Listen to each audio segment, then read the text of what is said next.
छत्तीसगढ़ के माटीला करथो मैं प्रणाम। घासीदास गुरुजन में यहाँ हावे पबरित धाम। छत्तीसगढ़ के माटीला करथो मैं प्रणाम। घासीदास गुरुजन में यहाँ हावे पबरित धाम। हावे पबरित धाम, बाबा के पबरित धाम। हावे पबरित धाम, बाबा के पबरित धाम।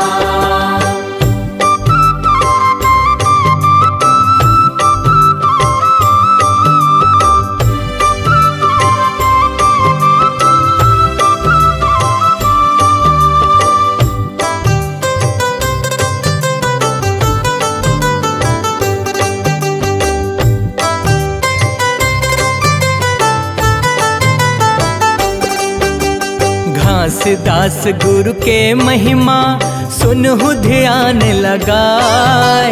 हावे संत के अवतारी सत के रदा दिखाए। घासीदास गुरु के महिमा सुनहु ध्यान लगाए। हावे संत के अवतारी सत के रदा दिखाए। सत के रदा दिखाए, गुरु सत के रदा दिखाए। सत के रदा दिखाए, गुरु सत के रदा दिखाए।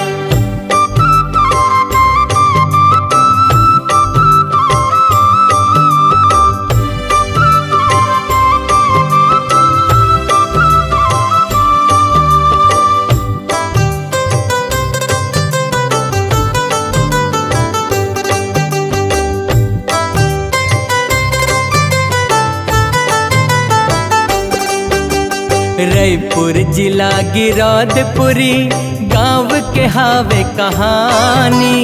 जन्मे बाढ़े गाँव माँ घासीदास महाज्ञानी। रायपुर जिला गिरौदपुरी गाँव के हावे कहानी।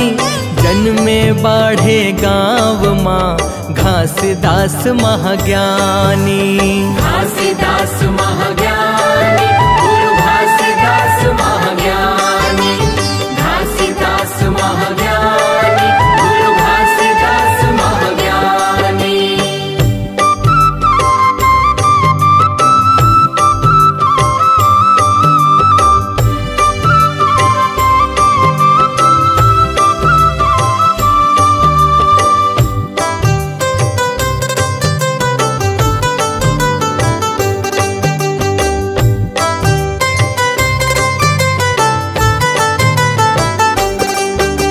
सन 1756 माँ गुरु ह जन्म धरे।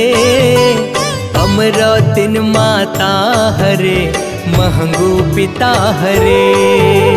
सन 1756 माँ गुरु ह जन्म धरे।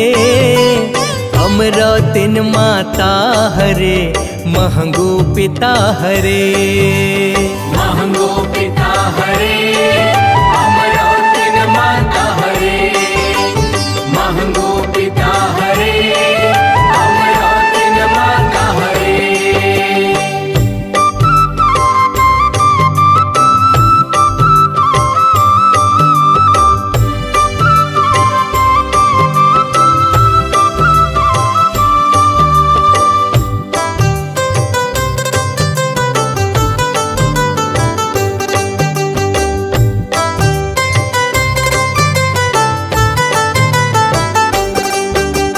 नन को मन को गंगा जोगी भाई गुरु के आए।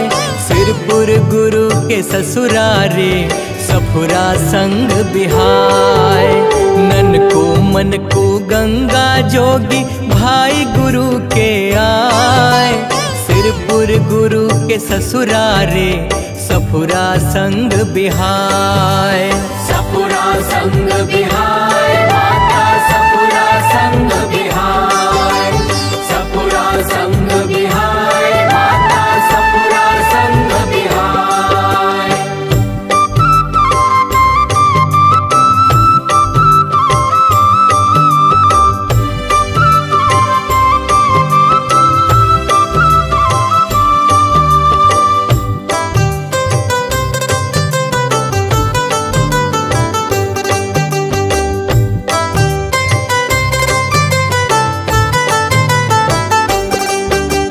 1850 माँ निकले गुरु बाबा ज्ञानी, पता ठिकाना नहीं मिले, बन गए अमर कहानी।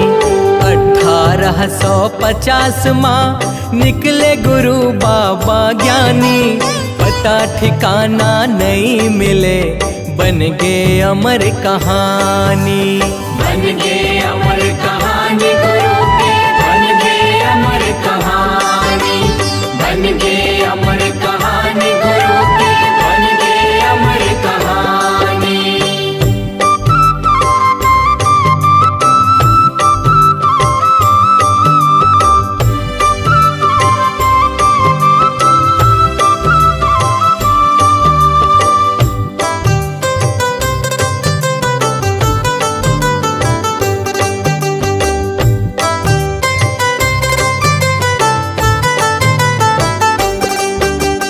घासीदास गुरु संदेशा जन जन मन में समाए, गुरु चरण माँ श्रद्धा सुमन बिंदु कांति चढ़ाए। घासीदास गुरु संदेशा जन जन मन में समाए, गुरु चरण माँ श्रद्धा सुमन बिंदु कांति चढ़ाए। श्रद्धा सुमन चढ़ाए